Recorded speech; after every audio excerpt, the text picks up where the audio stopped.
Welcome to Fortress of Faith with Tom Wallace, calling North America to repentance and revival. Well, we're back once again at the corner of truth and courage. Thank you for joining us here at Fortress of Faith. Today I want to continue on the subject, will the 2024 election be rigged? I mean, is there a chance that the Democrats are going to finagle the election and like they possibly did? I'm led to believe that they did in the last one. Will they get away with it again this time? Is there any evidence out there that we should be concerned about the upcoming election? Well, we'll talk about that. And we'll also talk about, more importantly, will God be using this to bring judgment upon our nation? Is this perhaps the road that God is going to let us go down that might actually break up our country and bring judgment upon us? I'll share my thoughts here in a moment. Again, before we do, let me make a quick appeal. Listeners, we're supported because of our listeners. It's our listeners that make this happen so that we can still be on the radio to bring a message that is going to dig at the hearts of Christians who are concerned for the morality and the righteousness of their nation. Listeners that share the same concerns and thoughts and fears that I have about the direction that our country is heading in, and wondering, can it last much longer? Will God bless us? How could he bless us? Or is God going to bring judgment? And if he does, what will that look like? What will be the end product of that? Does North America, Canada, need to be informed about this? Do we share the same values? Well, many do, and they're supporting so that we can continue with this message of calling America to righteousness. Folks, the answers to our problems are not political. We have political issues. We need to support the right side of it, yes, but again, that's not going to be our savior. Our problems are not really political. They're spiritual. And all these other problems are manifest because we have a spiritual problem. We've turned against God, and there's consequences for that. And we need a revival, a true awakening, and a returning back to the ways of God. And to be warned that we can't continue in this direction, or God's going to bring us pain, but we can't avoid it.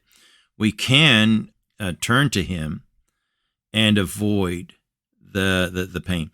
If you support what we do here and have been blessed by our broadcast and are concerned for the issues of Islam and Muslims and all that's going on, we desperately do need your help. And I'm not just saying that, we really do. Expenses are climbing, as you can imagine, and we're losing some of our support. Some of our listeners have either moved away into other areas, some have passed away.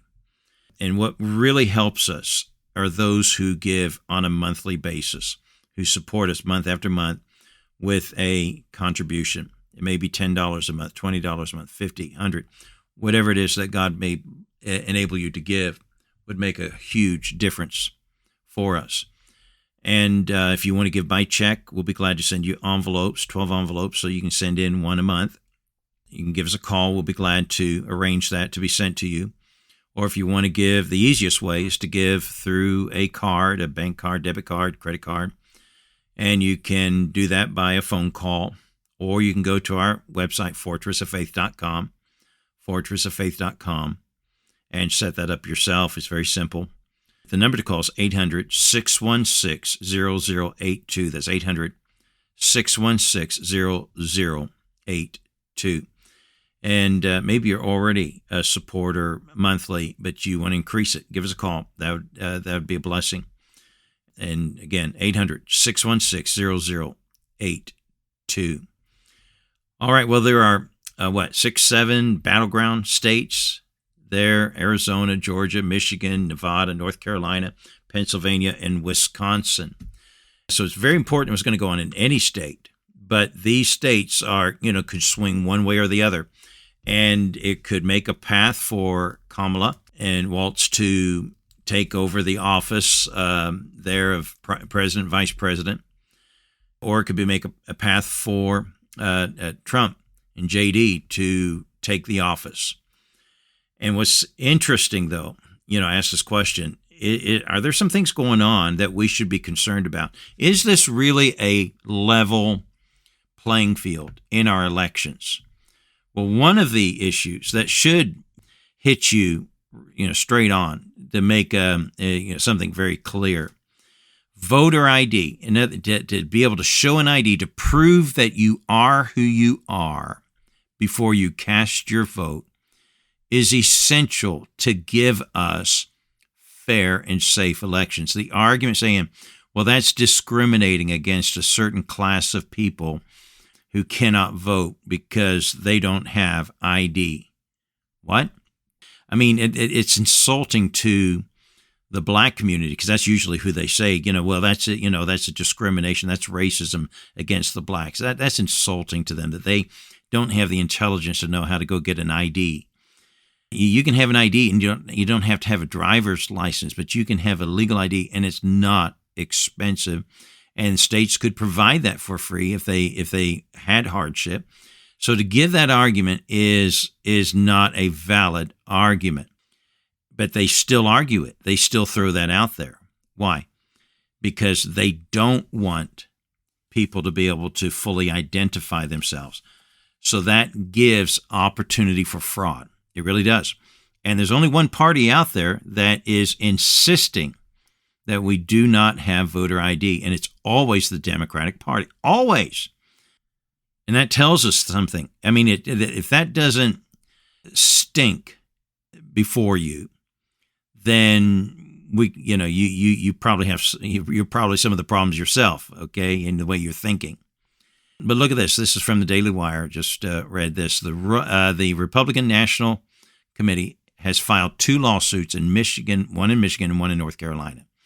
The one in Michigan, get this. The city of Detroit, which is going to be one of the largest voting blocks of the state, like in Washington State, it's Seattle, always. Seattle controls the state. They've always maintained control of the whole state because of their numbers.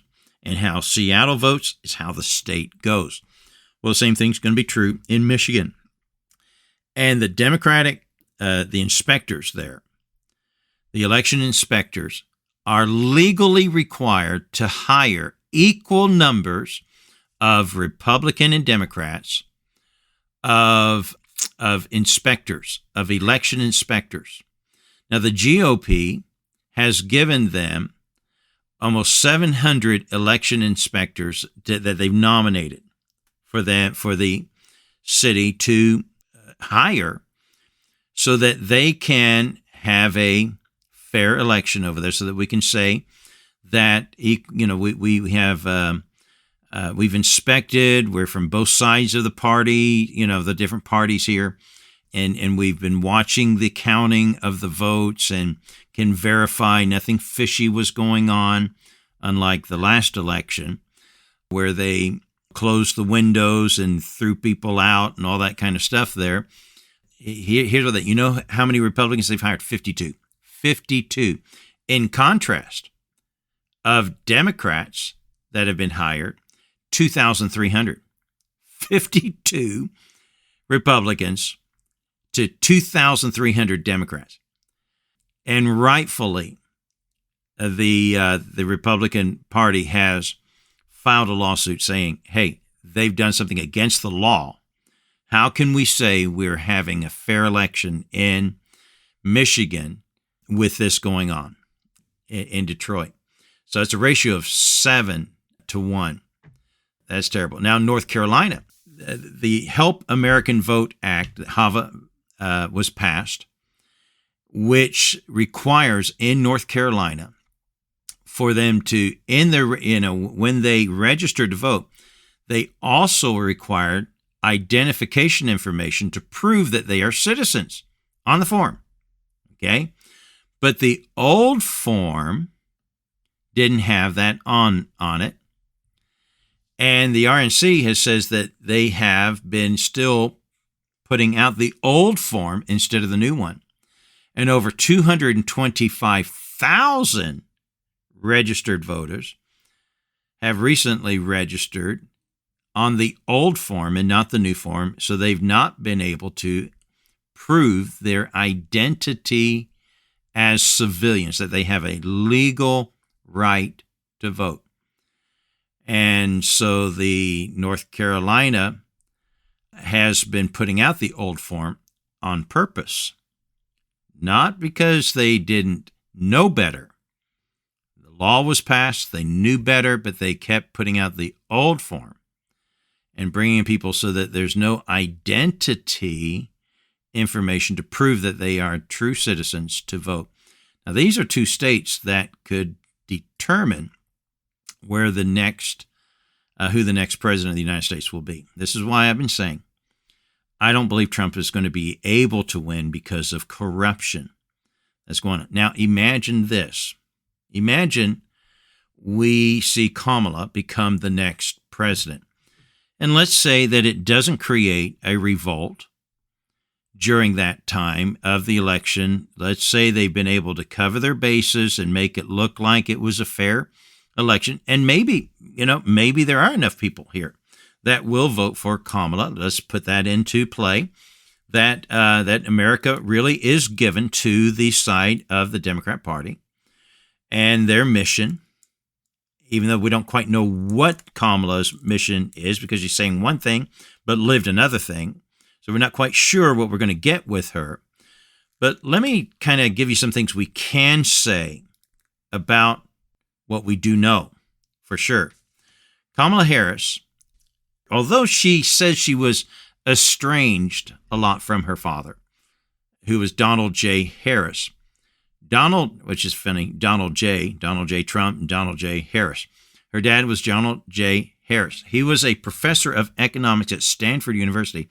She proclaims herself as someone who was middle class. Well, her dad he had tenure at Stanford University.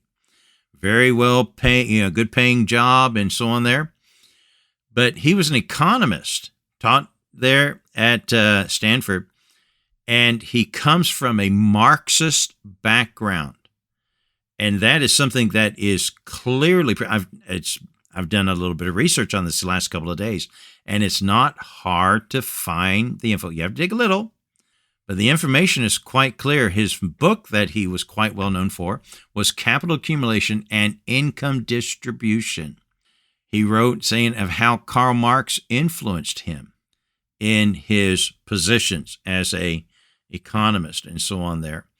Well, I've run out of time to get into some of this information I wanted to give, but if we have a Kamala, we're going to have a very much like an Obama regime, like we did here a few years back, which aided Islam many, many ways. Well, got to stop there. Will God judge, and is God judging our country? I'd like to hear your thoughts. You can call us and leave a message at 800-616-0082 or leave a response at our website, fortressoffaith.com. That's it for today. Join us again tomorrow at the corner of truth and courage. God bless you.